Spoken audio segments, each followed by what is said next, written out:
Good afternoon. I am here to talk about tenses in grammar today.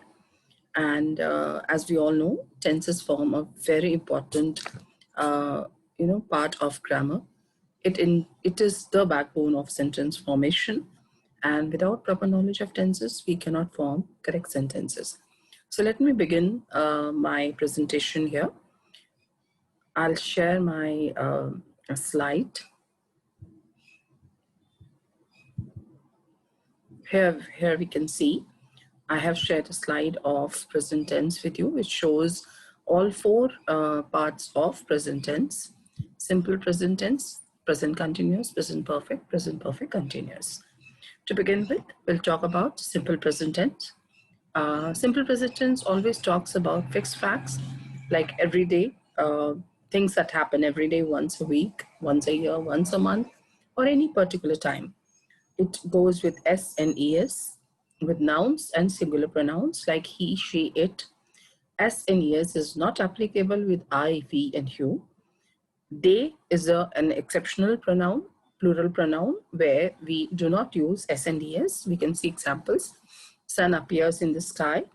Pen writes very well. He drives to the work. She eats in the afternoon. It blows loudly. They go at night. We run together. I sleep late. So here you can see as applicability of S and ES with proper noun, common noun, singular pronouns, and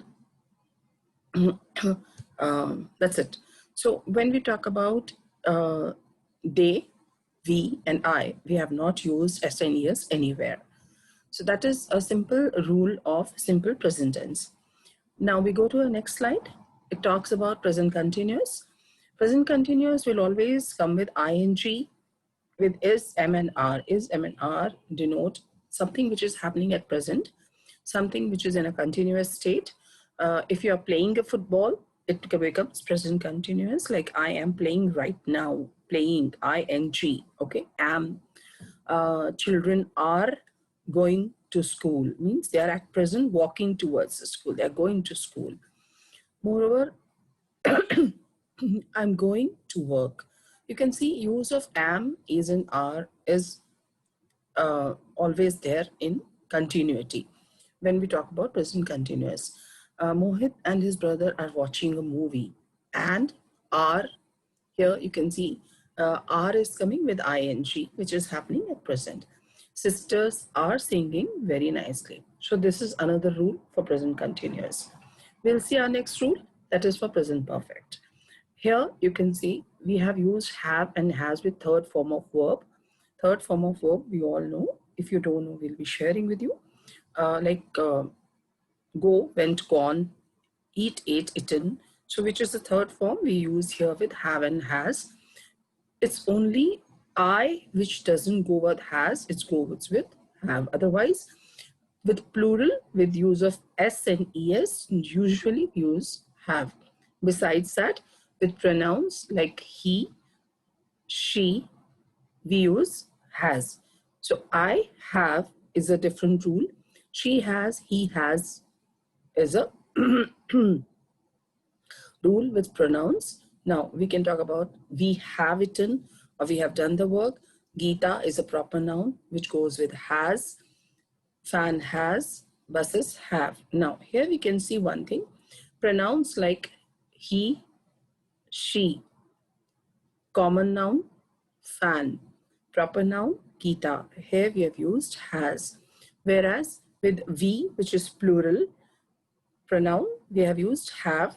Buses, yes, has plural, we have used have.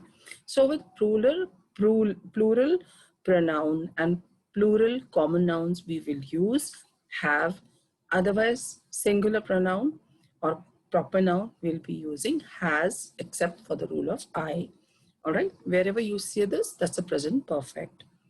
Next is present perfect continuous.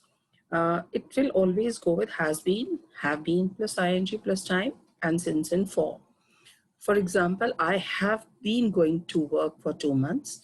We have been going to work since 9 a.m. in the morning. You can see has been, have been is there with ing is there with, we have denoted a time over there. Now, there are different rules for since and for, which can be discussed later. Since is normally used where particular time is mentioned, whereas for we use when there's an approximate time. She has been going to work for 1 year. Radha has been going for a job for 3 months. Mohit and I have been watching a movie since 3 p.m. Here you can see again I goes with have been. We is a plural pronoun, have been. She is a singular pronoun, has been. Radha is a proper noun, goes with has been. Mohit and I become two, it will go with have been. So these are simple rules of present tense, whether we talk about simple present, simple present, present continuous, present perfect, and present perfect continuous. So it's not that difficult if you remember it. Sentence formation in simple tense will become much easier. Similarly, in past and present, we have similar tenses. Like here you can say a simple past or future past. We can say a simple past continuous or future continuous. Future perfect, past perfect, future perfect continuous and past perfect continuous. Similarly, the rules will little bit change, but otherwise the basis will remain the same. So tenses are very important. If we practice, it's easier to use in formation correct sentences in English.